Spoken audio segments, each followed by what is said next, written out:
مکنه ما تو رو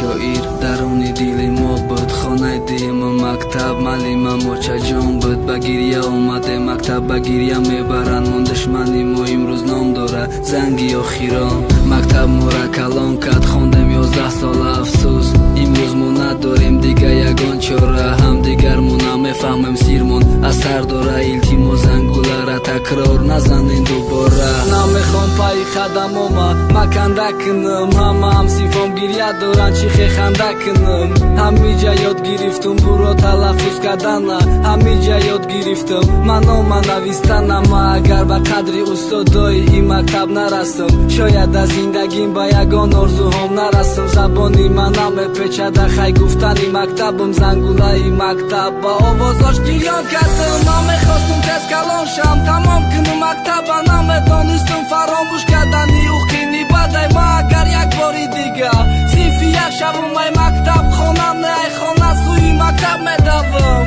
مرا این شبم بگیریه سهر میشود دیگه در پرتنامی او را نویسته نمیشود من امروز میبرم ای مکتب با علمی زیاد ما استادام و هم صیفام دایی میکنم یاد زنگی آخی